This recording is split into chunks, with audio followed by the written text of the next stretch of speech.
Good morning बच्चों। अपने कक्षा 12 पॉलिटिकल साइंस की ऑनलाइन क्लासेज में आपका स्वागत है।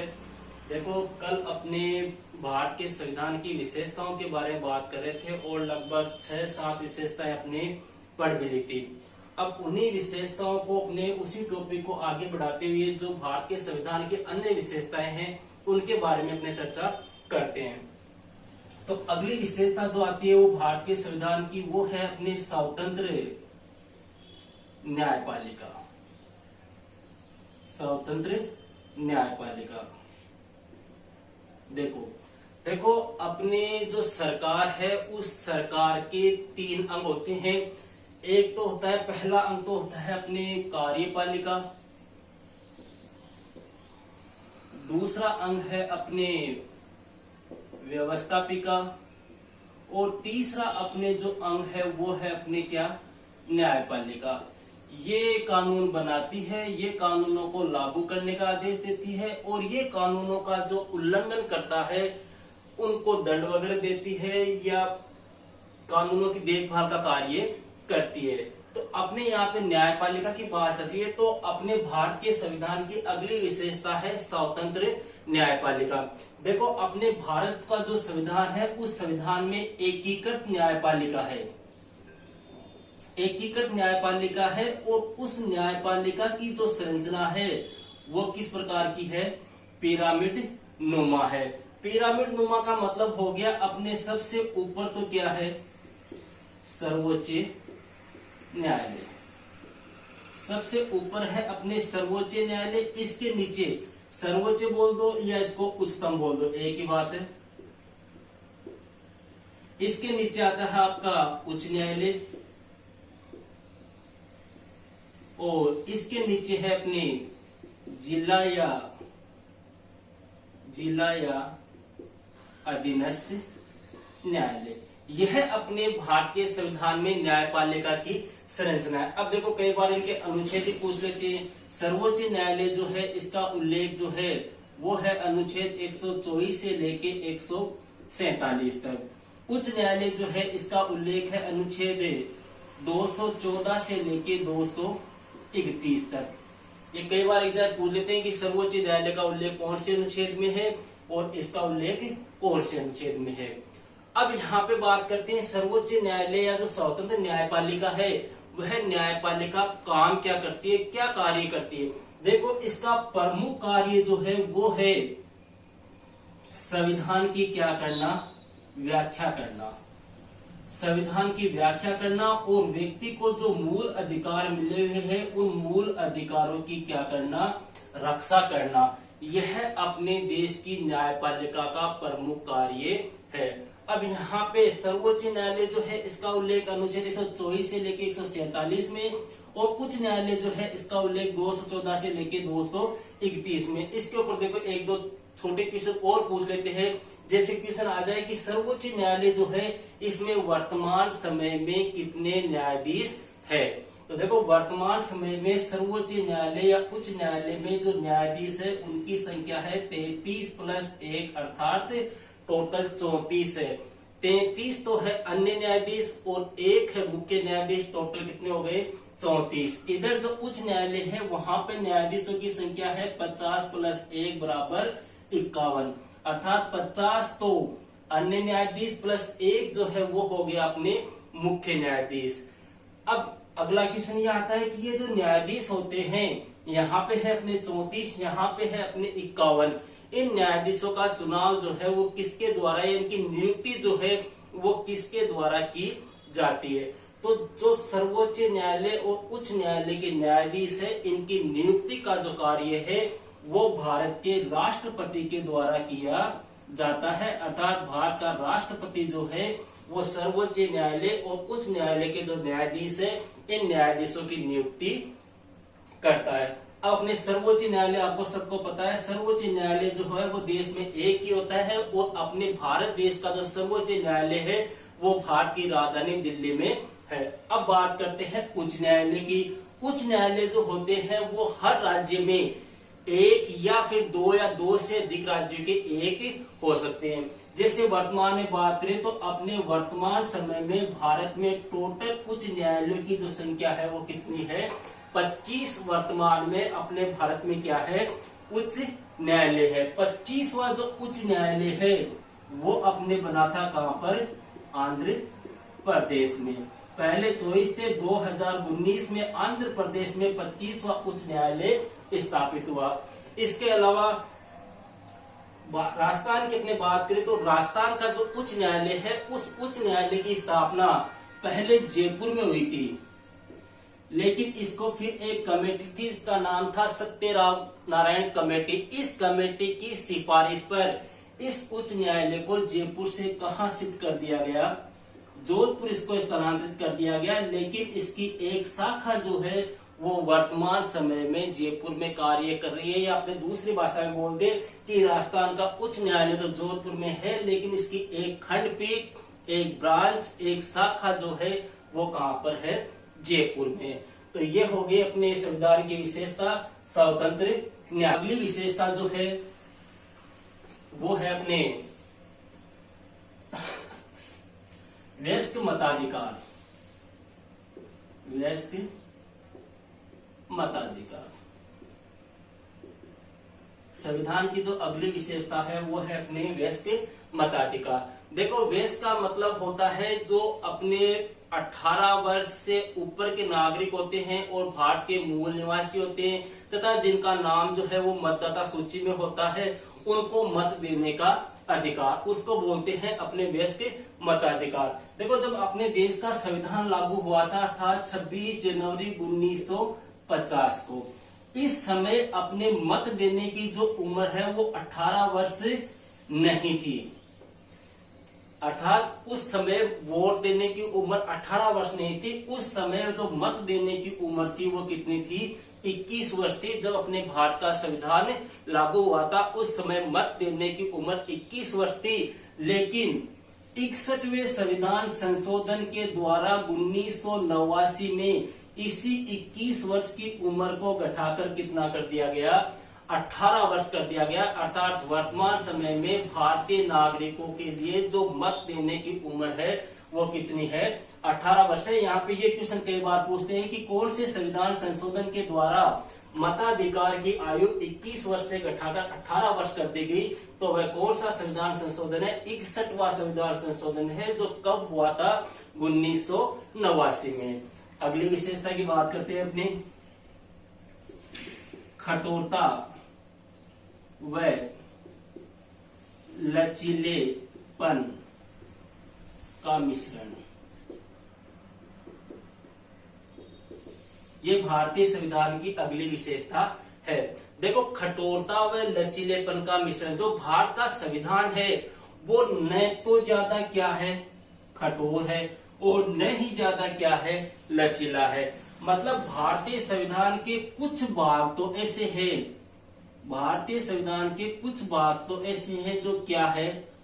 अत्यधिक कठोर है, और कुछ भाग जो है वो ऐसे हैं जो क्या है? अत्यधिक लचीले हैं। मतलब कुछ भागों में तो संशोधन करने के लिए काफी फॉर्मेलिटीज पूरी करनी पड़ती है, कुछ भागों में संशोधन आसानी से नहीं होता, वो भाग तो हो गए कठोर, और जिन भागों में संशोधन आसानी से हो जाता है वो भाग कौन से हो गए? लचीले। अब देखो, यहाँ पे एक क्वेश्चन आता है कि संविधान में, अपने भारत के संविधान में जो संशोधन करने का उल्लेख है वह संविधान के कौन से अनुच्छेद में है? तो वो है अपने अनुच्छेद कौन सा? 368। अपने भारतीय संविधान के जो भारतीय संविधान में अगर अपने को संशोधन करने, जैसे कल मैंने आपको बताया था कि अपने भारत के संविधान में लगभग 101 से ज्यादा संशोधन हो चुके हैं, और कल ये बताया था आपको 101वां जो संशोधन था वो कौन सा था? जीएसटी वाला। तो ये संविधान में जो संशोधन है इसका उल्लेख कौन से अनुच्छेद में है? अनुच्छेद 318। अब यहाँ पे बात ये आती है कि ये प्रक्रिया जो है भारतीय संविधान ने कौन से देश के संविधान से अपनाई थी?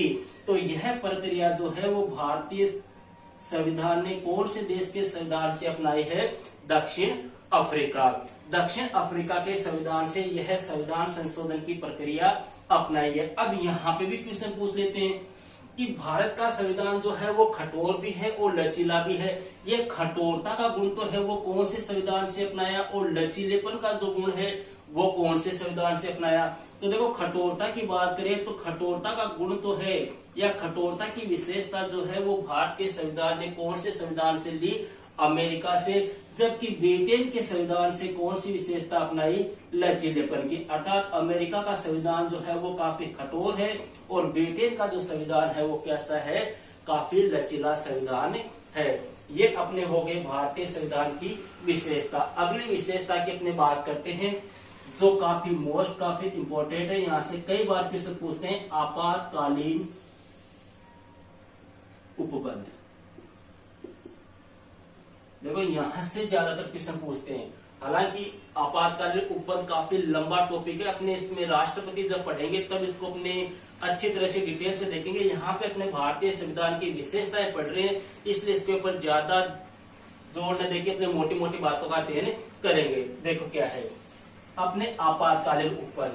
अपने भारत का जो राष्ट्रपति होता है उस राष्ट्रपति को दो प्रकार की शक्तियां मिली होती है। एक तो होती है सामान्य शक्तियां और दूसरी होती है संकटकालीन शक्तियां। संकटकालीन, या इसको अपने दूसरी भाषाएं बोल दे आपातकालीन शक्तियां। तो अपने यहाँ पर इन्हीं की बात कर रहे हैं, आपातकालीन उपबंध। जो अपने भारत का राष्ट्रपति है उस राष्ट्रपति को संकटकालीन या आपातकालीन शक्तियां मिली हुई है, और इस आपातकाल का जो उल्लेख है वो संविधान के कौन से भाग में है? भाग 18।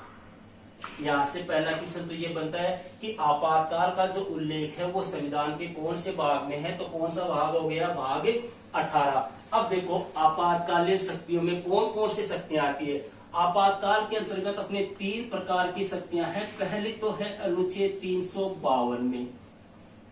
देखो, अनुच्छेद 352 में इसका प्रयोग कब करता है राष्ट्रपति? जब कोई युद्ध हो जाए, कोई बाहरी आक्रमण हो जाए, युद्ध, बाहरी आक्रमण या सशस्त्र विद्रोह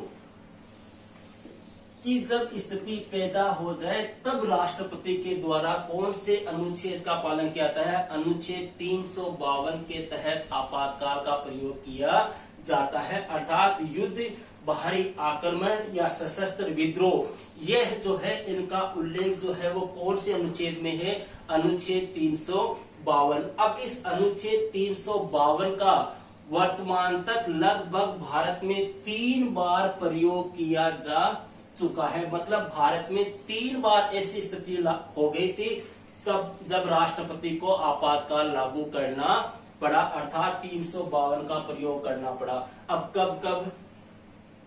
पहली बार भारत में अनुच्छेद 352 के तहत जो आपातकाल लागू हुआ था वो हुआ था 1961 में। पहली बार कब हुआ था? 1961 में। दूसरी बार जो आपातकाल लागू हुआ था वो हुआ था 1972 में, और तीसरी बार आपातकाल लागू हुआ था वो हुआ था अपने 1975 में। अपने भारत में 3 बार आपातकाल की कंडीशन लागू हो चुकी है। 1962, 1972, 1972,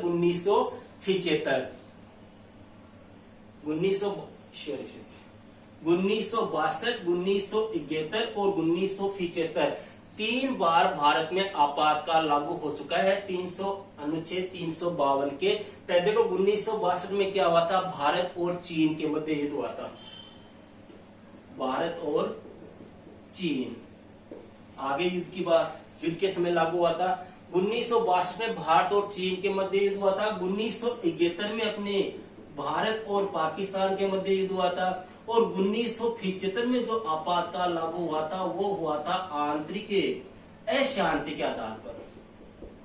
आंतरिक अशांति के आधार पर ये जून 1975 की बात है। इस समय भारत की प्रधानमंत्री जो थी वो इंदिरा गांधी थी। अब देखो, यहाँ पे एक बात ध्यान देने वाली है कि आपातकाल जो है वो युद्ध, भारी आक्रमण या सशस्त्र विद्रोह, इन तीन ही कंडीशन पर लागू हो सकता है। तो फिर यहाँ पे आंतरिक अशांति के आधार पर लागू क्यों हुआ? यहाँ पे देखो, इस टाइम पे प्रधानमंत्री थी इंदिरा गांधी। तो इंदिरा गांधी जब प्रधानमंत्री थी उस समय इंदिरा गांधी ने आंतरिक अशांति के आधार पर आपातकाल लागू कर दिया था। बाद में इस आंतरिक अशांति को तो हटा दिया गया और इसके स्थान पे कौन सा शब्द जोड़ दिया गया? सशस्त्र विद्रोह। मतलब बाद में यह कह दिया गया कि अब आंतरिक अशांति के आधार पर कभी भी देश में आपातकाल लागू नहीं होगा। अब यहाँ पे 2-3 क्वेश्चन बनते हैं, वो ध्यान से देखना। अनुच्छेद 352 का प्रयोग किन परिस्थितियों में होता है? युद्ध, बाहरी आक्रमण या सशस्त्र विद्रोह है। अनुच्छेद 352 के तहत कितनी बार आपातकाल लागू हो चुका है? 3 बार। पहला 1962, दूसरा 1971, तीसरा 1975। आंतरिक अशांति के आधार पर पहली बार आपातकाल लागू कब हुआ? 1975 में, इंदिरा गांधी के समय। अब यहाँ पे एक क्वेश्चन और पूछ सकते हैं कि भारत में सबसे लंबे समय तक अनुच्छेद 352 का प्रयोग कब हुआ था? 1962 में। सबसे लंबे समय तक आपातकाल ये पहली बार लगा था 1962 में, जब आपातकाल लागू हुआ था वही सबसे लंबे समय तक चला था। अब देखो यहाँ पे अपने ये भी कह सकते हैं युद्ध 1962 में भी हुआ था और 1965 में भी युद्ध हुआ था भारत और पाक के बीच में। अब आप ये भी कह सकते हो कि सर 1965 में आपातकाल लागू क्यों नहीं हुआ? इसलिए नहीं हुआ क्योंकि यह आपातकाल जो था वो 1965 तक चल रहा था। 1962 में जो लागू हुआ था वो 1965 तक ऑटोमेटिक ही चल रहा था, इसलिए 1965 में आपातकाल लागू करने की आवश्यकता नहीं पड़ी। अनुच्छेद 352 हो गया। दूसरा आता है अपने अनुच्छेद 356। देखो, अनुच्छेद 356 का प्रयोग कब करते हैं? अपने भारत के जो जितने भी राज्य है उन राज्यों में जब राज्यपाल को यह लगे कि राज्यपाल को जब यह एहसास हो जाए या राज्यपाल को यह लगे कि राज्यों में संवैधानिक तंत्र जो है वो विफल हो चुका है, संवैधानिक तंत्र विफल हो चुका है, तब राज्यपाल क्या करता है? राष्ट्रपति को लिखित में परामर्श देता है कि आप इस राज्य में क्या कर दो? आपातकाल लागू कर दो या राष्ट्रपति शासन लागू कर दो। कौन से अनुच्छेद के तहत? अनुच्छेद 356। कब प्रयोग होगा? जब राज्यपाल को यह लगे। देखो, राज्यों का प्रधान राज्यपाल हो गया, जिससे अपने सेंटर की बात करें तो सेंटर में राष्ट्रपति होता है, उसी प्रकार से राज्य में कौन होता है? राज्यपाल होता है। राज्यपाल को जब ये लगे कि अपने राज्य की जो शासन व्यवस्था है, जो वो संवैधानिक तंत्र जो है वो विफल हो चुका है, संविधान के अनुसार शासन प्रणाली कायम नहीं है, तो वह क्या करता है? राष्ट्रपति को लिखित में परामर्श देता है कि आप इस राज्य में कौन सा शासन लागू कर दो? राष्ट्रपति शासन लागू कर दो। तब इस आपातकाल का प्रयोग किया जाता है। अब देखो, यहां से जो क्वेश्चन पूछते हैं वो कौन से आते हैं? पहला क्वेश्चन तो ये आता है कि भारत में सबसे पहले राष्ट्रपति शासन जो है वो किस राज्य में लागू हुआ था? पंजाब में लागू हुआ था 1951 में। सबसे पहले भारत में अनुच्छेद 356 का जो प्रयोग है वो कहां पर हुआ? पंजाब में हुआ। क्वेश्चन आ जाए, सबसे ज्यादा बार भारत में राष्ट्रपति शासन कहां लागू हुआ? यूपी और केरल। यूपी और केरल में अब तक लगभग 9 बार अनुच्छेद 356 के तहत राष्ट्रपति शासन लागू हो चुका है। अब यहाँ पे अपने राजस्थान की बात कर ले कि राजस्थान में कितनी बार लागू हो चुका है, तो राजस्थान में अब तक अनुच्छेद 356 के तहत 4 बार राष्ट्रपति शासन लागू हो चुका है। क्लियर है 2 अनुच्छेद। तीसरे अनुच्छेद की बात करते हैं, अपने अनुच्छेद 360। देखो, यह है युद्ध, बाहरी आक्रमण, सशस्त्र विद्रोह की स्थिति में यह आपातकाल कब लागू होगा? जब राज्य में संवैधानिक तंत्र विफल हो जाए तब। और यह अनुच्छेद जो है 360, इसका प्रयोग तब होगा जब कोई सी स्थिति उत्पन्न हो जाए, वित्तीय आपात या वित्तीय संकट देश पर आ जाए, तब इस शक्ति का प्रयोग किया जाता है। देखो, वित्तीय आपात या वित्तीय संकट का उल्लेख अनुच्छेद 360 में है। जब राष्ट्रपति को लगे कि देश के ऊपर वित्तीय संकट आ चुका है, पैसों की कमी आ चुकी है, पैसों की वित्तीय आपात आ चुका है एक प्रकार से, तब राष्ट्रपति जो है इसका प्रयोग करता है, लेकिन आज तक ऐसी कंडीशन भारत में कभी भी नहीं हुई है। कहने का मतलब हो गया कि आज तक भारत में कभी भी वित्तीय आपात नहीं लगा है। अब यहाँ पे देखो वित्तीय आपात में सीधा सिंपल सा क्वेश्चन तो ये आता है कि अनुच्छेद 360 में किसका उल्लेख है, या वित्तीय आपात या वित्तीय संकट का उल्लेख किसमें है, तो अनुच्छेद 360। लेकिन एक क्वेश्चन और पूछ सकते हैं कि वित्तीय आपात के दौरान किसके वेतन में कटौती नहीं की जा सकती, तो वित्तीय आपात के दौरान ध्यान रखना राष्ट्रपति के वेतन को छोड़कर बाकी किसी के वेतन में भी राष्ट्रपति के द्वारा कटौती की जा सकती है, लेकिन अब तक ऐसा भारत में नहीं हुआ है। तो ये है अपने आपातकालीन उपबंध। आपातकाल में राष्ट्रपति को 3 शक्तियां हैं जो अनुच्छेद 352, 356 और 360 में है। अब बात करते हैं अपने अगली विशेषता की। अपने संविधान की अब अगली विशेषता देखते हैं। देखो ये आपातकाल जो है अपने जब राष्ट्रपति पढ़ेंगे तो इनको अपने डिटेल से देखेंगे कि किस प्रकार से लागू हुआ था, क्यों लागू हुआ था, कैसी कंडीशन हो गई थी, इसमें कौन कौन से निर्णय लिए गए थे, कितने समय तक लागू हुआ था, वो सारी चीजें अपने जब राष्ट्रपति की शक्तियां पढ़ेंगे उस समय अपने डिटेल से देखेंगे। फिलहाल अपने संविधान की विशेषताओं की बात करें तो विशेषताओं में अपने मोटे तौर पर उनका अध्ययन कर रहे हैं। अब देखते हैं अगली विशेषता। संविधान की अगली विशेषता आती है अल्पसंख्यक व पिछड़े वर्गों की कल्याण की व्यवस्था या कल्याण पर जोर। देखो अल्पसंख्यक व पिछड़े वर्गों के कल्याण की व्यवस्था। अल्पसंख्यक मतलब जिनकी संख्या जो है वो क्या है, अल्प है, अर्थात बहुत ही कम है। देखो जैसे अपने SC, ST, OBC ये जो है इनको अपने लगभग पिछड़े वर्गों में माना जाता है कि SC का मतलब अनुसूचित जाति, अनुसूचित जनजाति, अन्य पिछड़ा वर्ग, ये ऐसे हैं जिनको अपने पिछड़े वर्गों की श्रेणी में लेते हैं। और जब भारत का संविधान लागू हुआ था उस समय इनके लिए कुछ व्यवस्थाएं की गई थी, इनके लिए कुछ अलग से प्रावधान, कुछ छूट का इनके लिए प्रावधान किया गया था। वो कौन कौन से, देखो अपने अनुच्छेद 330 और 332 इन 2 अनुच्छेदों में अपने SC और ST इनके लिए लोकसभा और विधानसभा में किसकी व्यवस्था की गई है, आरक्षण की व्यवस्था की गई है।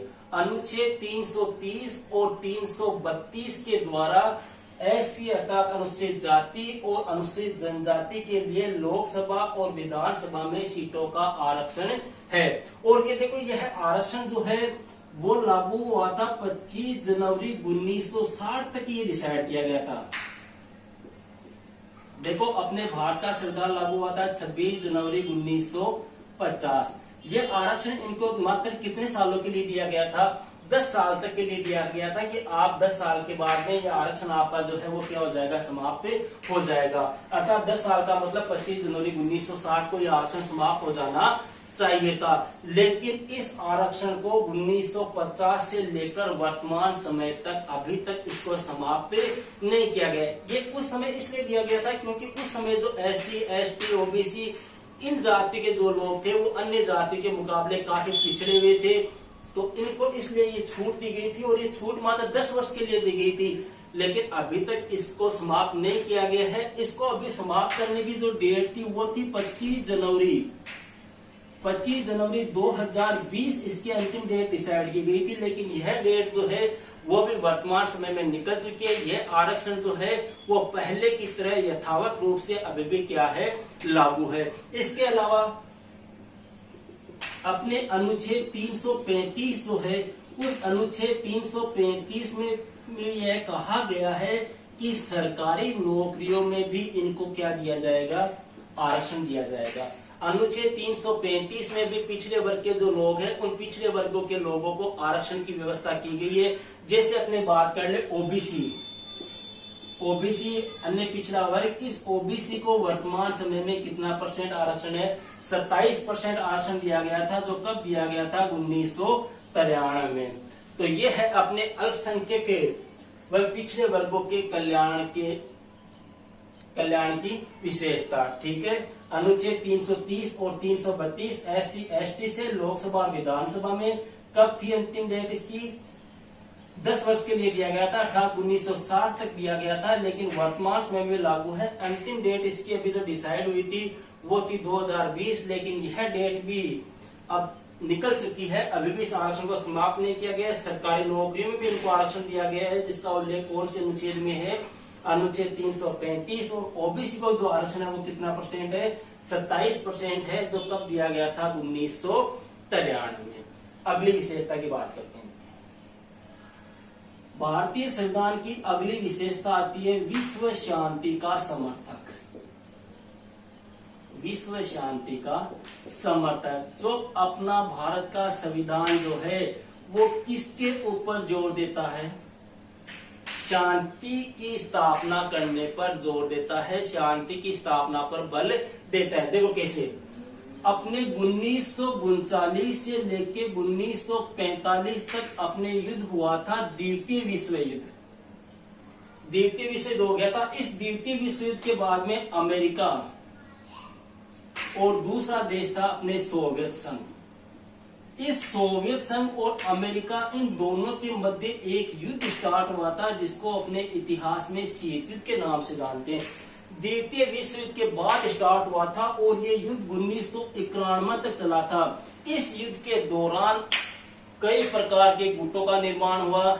कई देशों ने अमेरिका का साथ दिया, कुछ देश ऐसे थे जिन्होंने सोवियत संघ का साथ दिया, लेकिन भारत एक ऐसा देश था जिसने ना तो अमेरिका का साथ दिया और ना ही सोवियत संघ का साथ दिया। भारत ने एक अलग नीति अपनाई और उस नीति को अपने क्या बोलते हैं? गुट निरपेक्षता की नीति। इस नीति का खास बात यह है कि ना तो इसका पक्ष लेना है ना ही इसका पक्ष लेना है, दोनों के मध्य क्या रहना? आपको एक प्रकार से तटस्थ रहना है और इन दोनों के मध्य आपस में क्या करवाना है? समझौता करवाना है। इन दोनों के मध्य आपस में राजीनामा करवाना है, या इनके मध्य जो वैमनस्य था, इनके मध्य जो शत्रुता थी, उस शत्रुता को समाप्त करना है। तो कहने का मतलब हो गया, भारत जो है वो प्रारंभ से ही किसके ऊपर बल दे रहा है? शांति के ऊपर बल दे रहा है। अगली बात कर ले अपने, जैसे 1954 में भारत ने किया था पंचशील समझौता।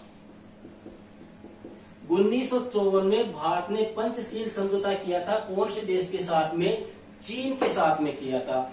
चीन के प्रधानमंत्री थे उस टाइम पे अपने ईश्वरी, भारत के प्रधानमंत्री तो थे नेहरू और चीन के थे चाओ एन लाई। इन दोनों के मध्य 5 बिंदुओं को लेकर एक समझौता हुआ था और वो 5 बिंदु एक प्रकार से कह दे कि शांति की स्थापना करने के लिए ही बनाए गए थे, शांति स्थापित करने वाले ही वो 5 बिंदु थे। इस प्रकार से अपने कह सकते हैं कि भारत जो है वो विश्व शांति का समर्थक रहा है। इसके अलावा अपने देखें तो भारत जो है, उस भारत के संविधान में भी वसुदेव कुटुंबकम की भावना को अपनाया गया है कि अर्थात संपूर्ण पृथ्वी जो है वो अपना एक परिवार है, हमें सभी को एक प्रकार से आपस में मिलजुल कर रहना चाहिए। इस प्रकार की भावना जो है वो भारत ने शुरू से ही अपना रखी है। भारत जो है वो एक अपने जैसे भारत की बात करें तो भारत में आपने नीति निर्देशक तत्व कल पढ़े थे और उन नीति निर्देशक तत्वों में एक अनुच्छेद आता है अपने अनुच्छेद 51। अगर आपको याद हो तो अनुच्छेद 51 जो है इसमें भी यह कहा गया है कि भारत जो है वो हमेशा अंतर्राष्ट्रीय शांति और सुरक्षा की भावना को अपनाने पर क्या देगा? बल देगा।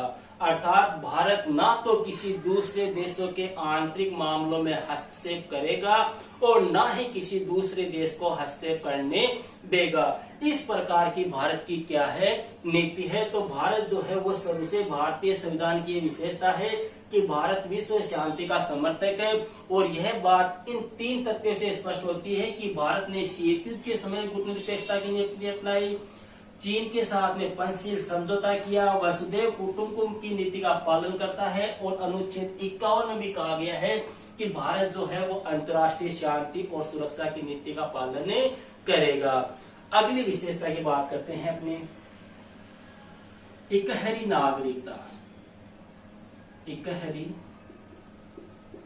नागरिकता, देखो इसको थोड़ा सा देखना।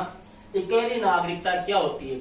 देखो कुछ ऐसे देश है जहां पे दोहरी नागरिकता पाई जाती है, अर्थात राज्य की अलग नागरिकता होती है प्लस केंद्र की अलग नागरिकता होती है।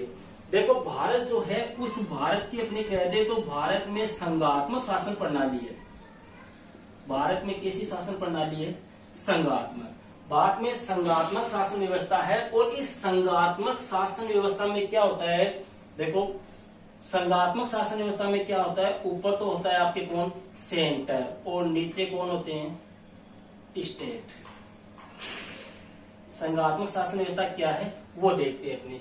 ये सेंटर हो गया, ये क्या हो गए? इसके अलग अलग स्टेट, जैसे ये भारत, ये राजस्थान, ये यूपी, ये अपने गुजरात, ऐसे मान लो, ठीक है। इनके मध्य आपस में क्या होता है? एक समझौता होता है। संघात्मक शासन व्यवस्था की बात कर रहा हूं मैं। इसके अंतर क्या होता है? केंद्र और राज्य में एक समझौता होता है और इनका जो है वो अलग संविधान होता है, इनका क्या होता है? अलग संविधान होता है। इनका अलग संविधान, इनका अलग संविधान। ये राज्य जो होते हैं वो पूर्ण रूप से क्या होते हैं? स्वतंत्र भी होते हैं। संघात्मक शासन व्यवस्था जो होती है उसमें राज्य की अलग नागरिकता होती है और केंद्र की नागरिकता अलग होती है। संघात्मक शासन व्यवस्था जो है उसमें केंद्र की नागरिकता अलग होगी प्लस राज्य की नागरिकता अलग होगी, अर्थात दोहरी नागरिकता होती है संघात्मक शासन व्यवस्था में। जैसे अपने अमेरिका में संघात्मक शासन व्यवस्था है, लेकिन भारत जो है, इस भारत के ने संघात्मक शासन व्यवस्था को तो अपनाया है। भारत जो है, इस भारत ने संघात्मक शासन व्यवस्था को तो अपनाया है, लेकिन अमेरिका की तरह नहीं अपनाया कि अमेरिका में जैसे यहाँ पे अलग नागरिकता, यहाँ पे अलग नागरिकता। भारत ने जो संघात्मक शासन व्यवस्था अपनाई है वो कनाडा से अपनाई है।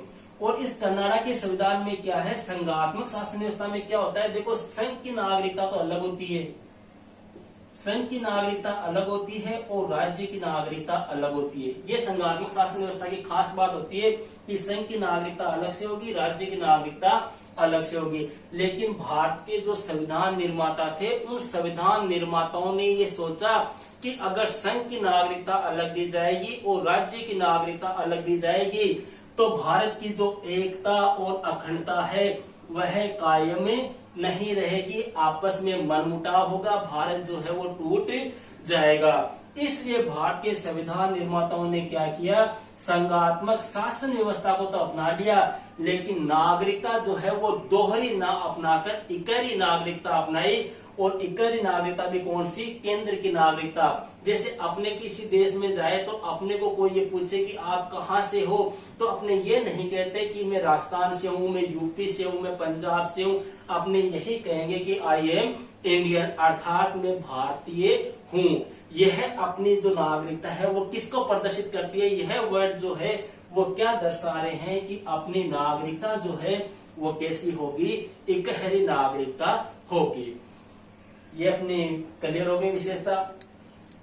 इकहरी नागरिकता के बाद में आगे अपनी चर्चा करते हैं।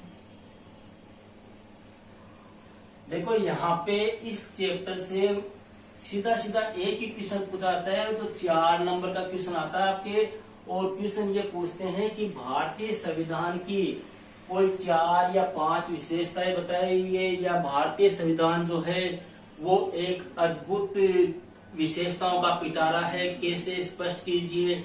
या भारतीय संविधान की कोई अनन्य विशेषता बताइए, कैसे मान लो। मतलब क्वेश्चन जो आएगा वो घूम फिरकर भारत की विशेषताओं से संबंधित ही होगा। अगली विशेषता की बात करते हैं। भारतीय संविधान की अगली विशेषता आती है संपूर्ण प्रभुत्व संपन्न। देखो संपूर्ण प्रभुत्व संपन्न, इसका मतलब क्या होता है? इसका मतलब होता है कि जो बाह्य प्लस आंतरिक हस्तक्षेप से जो बाह्य व आंतरिक हस्तक्षेप से अलग हो, अर्थात जिसके ऊपर बाह्य व आंतरिक हस्तक्षेप न हो, अर्थात वह क्या हो, स्वतंत्र। जो बाह्य व आंतरिक हस्तक्षेप से क्या हो, स्वतंत्र हो, तथा जिसका निर्माण जो है वो किसने किया हो, जनता ने किया हो, तथा जो जनता के ऊपर क्या नहीं किया गया हो, थोपा नहीं गया हो, वह क्या कहलाता है, संपूर्ण प्रभुत्व संपन्न।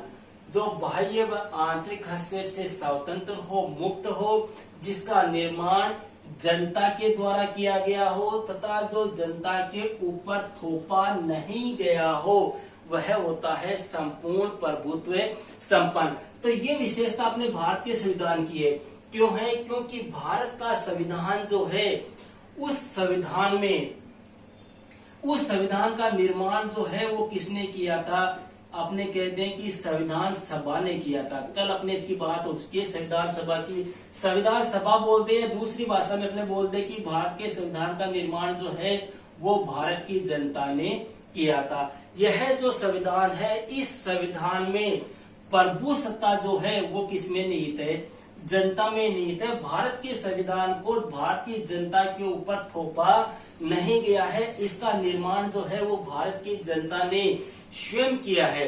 देखो अपने प्रस्तावना में देखते हैं, भारत की जो प्रस्तावना है, इस भारत की प्रस्तावना का प्रारंभ कहां से होता है, हम भारत के लोग। भारत की प्रस्तावना का प्रारंभ होता है कि हम भारत के लोग भारत के संविधान को आत्मसमर्पित, अधिनियमित, अंगीकृत करते हैं, ऐसा लिखा हुआ है। तो कहने का मतलब हो गया कि भारतीय संविधान का स्रोत जो है वो क्या है, हम भारत के लोग, अर्थात भारत के संविधान का स्रोत, भारत के संविधान का निर्माता जो कौन है, वो जनता है। इस आधार पे हम कह सकते हैं कि भारतीय संविधान जो है वो संपूर्ण प्रभुत्व संपन्न संविधान है। यहाँ पर जो प्रभु सत्ता है वो जनता में निहित है। इस संविधान का निर्माण जनता के द्वारा स्वयं किया गया है। इस संविधान को जनता के ऊपर थोपा नहीं गया है। अगली विशेषता की बात करते हैं अपने भारत के संविधान की। अगली विशेषता है लोक कल्याणकारी। लोक कल्याणकारी राज्य की स्थापना। देखो भारत का जो संविधान है वो लोक कल्याणकारी राज्य की स्थापना पर भी बल देता है। कैसे? देखो भारत में अपने दो तरह की सरकार है, केंद्र सरकार और राज्य सरकार। केंद्र और राज्य सरकार दोनों ही मिलकर यह प्रयास करती है कि भारत के जो नागरिक है उन नागरिकों को अच्छा भोजन, अच्छा आवास, अच्छी शिक्षा, अच्छा स्वास्थ्य, ये सब अच्छे वस्त्र, ये सब भारत के नागरिकों को क्या हो, प्राप्त हो सके। कहने का मतलब हो गया केंद्र और राज्य सरकार जो दोनों ही है, दोनों ही मिलकर ये कार्य करती है कि भारत के नागरिकों का जीवन स्तर जो है वो सुदृढ़ हो सके, उसमें सुधार हो सके, उनके कल्याण में वृद्धि हो सके, उनकी इनकम में, उनकी सामाजिक, आर्थिक, राजनीतिक स्थिति में सुधार हो सके। इसके लिए ये क्या करती है, कार्य करती है। और लोक कल्याणकारी राज्य की स्थापना करने के लिए ही अपने भारत ने कौन सी प्रक्रिया अपनाई थी, नियोजन की प्रक्रिया अपनाई थी। तो कहने का मतलब हो गया कि भारत का संविधान जो है वो लोक कल्याणकारी राज्य की स्थापना करने के लिए अग्रसर कार्यरत है, प्रयासरत है। और इसी प्रयास को पूरा करने के लिए, इसी लक्ष्य को पूरा करने के लिए भारतीय संविधान के द्वारा या भारत सरकार के द्वारा नियोजन की प्रक्रिया अपनाई गई, जिससे भारत के लोगों का कल्याण हो सके, भारत के लोगों की आर्थिक सामाजिक स्तर में सुधार हो सके। अगली विशेषता अपने देखते हैं भारत के संविधान की विलक्षण दस्तावेज। विलक्षण दस्तावेज। देखो विलक्षण दस्तावेज, भारत का संविधान जो है वो विलक्षण, विलक्षण का मतलब होता है खूबसूरत, खूबसूरत। देखो भारत का संविधान जो है वो विलक्षण दस्तावेज था, एक खूबसूरत दस्तावेज है, खूबसूरत ढांचा है, एक संग्रह है, जिसकी अन्य देश भी क्या कर रहे हैं, कॉपी कर रहे हैं। अर्थात जो एक प्रकार से लुभावना संविधान है, देखो, भारत का संविधान, कल अपने चर्चा की थी कि भारतीय संविधान का निर्माण जो है वो संविधान सभा ने किया था, और भारत के संविधान को बनने में लगभग 2 वर्ष 11 माह 18 दिन। कहने का मतलब हो गया कि लगभग कितना समय लगा था, 3 वर्ष का समय लगा था। और इन 3 वर्षों के समय में जो भारतीय संविधान के निर्माता थे, उन भारतीय संविधान के निर्माताओं ने लगभग 60 से अधिक देशों के संविधानों का अध्ययन किया। देखो, अपने भारत के संविधान की खास बात यह है कि भारत के संविधान में जितने भी उपबंध, जितने भी चीजें जोड़ी गई है, वो लगभग अन्य देशों के, जैसे मान लो अमेरिका है, ब्रिटेन है, फ्रांस है, रूस है, अपने कनाडा है अपने, तो भारतीय संविधान के जो निर्माता थे उन्होंने क्या किया, जैसे अमेरिका है, अमेरिका से इनको राष्ट्रपति के पद की जो व्यवस्था है वो अच्छी लगी, वो भारतीय संविधान में अमेरिका से ले ली। जैसे ब्रिटेन है, ब्रिटेन से अपने कोई चीज ग्रहण कर ली, फ्रांस से अपने कोई चीज ले ली, रूस से अपने ले ली, कनाडा से अपने ले ली। तो इस प्रकार से भारत के संविधान जो निर्माता थे उन्होंने क्या किया, अलग अलग देशों के संविधान का गहन अध्ययन किया, और उनसे जो जो उपबंध, जो जो उनके अच्छे कार्य थे, जो जो उनके अच्छे नियम वगैरह थे, जो अच्छे भाग थे, उनको क्या किया, भारतीय संविधान में शामिल करके भारतीय संविधान को एक खूबसूरत स्वरूप प्रदान किया गया, एक विलक्षण रूप प्रदान किया गया। और इसी वजह से आज दक्षिण अफ्रीका जो है, उस देश के संविधान का निर्माण जो है वो भी कौन से देश के संविधान की तर्ज पर हुआ है, भारतीय संविधान की तर्ज पर हुआ है। कहने का मतलब है दक्षिण अफ्रीका का संविधान भी जो है, उस संविधान का निर्माण जो है वो सेम टू सेम कौन से देश के संविधान की तर्ज पर किया गया है, भारतीय संविधान की तर्ज पर किया गया है। तो ये थी बच्चों अपने भारतीय संविधान की कुछ मोस्ट विशेषताएं। अब इसके अलावा अपने जो अगला वीडियो है वो उसमें कल अपने अलग चैप्टर की बात करेंगे। अब यहाँ पे मैं आपको ये कहना चाहूंगा कि इतने इस चैप्टर में, इन विशेषताओं में अगर आपके कोई भी किसी प्रकार की प्रॉब्लम हो तो आप मेरे को कमेंट कर सकते हैं। अगर आपको वीडियो अच्छा लगा हो तो इसे लाइक करें, और ज्यादा से ज्यादा इनको घर बैठकर पढ़ने की कोशिश करें, इनको समझने की कोशिश करें। ठीक है, तो मिलते हैं कल नेक्स्ट वीडियो में। ओके।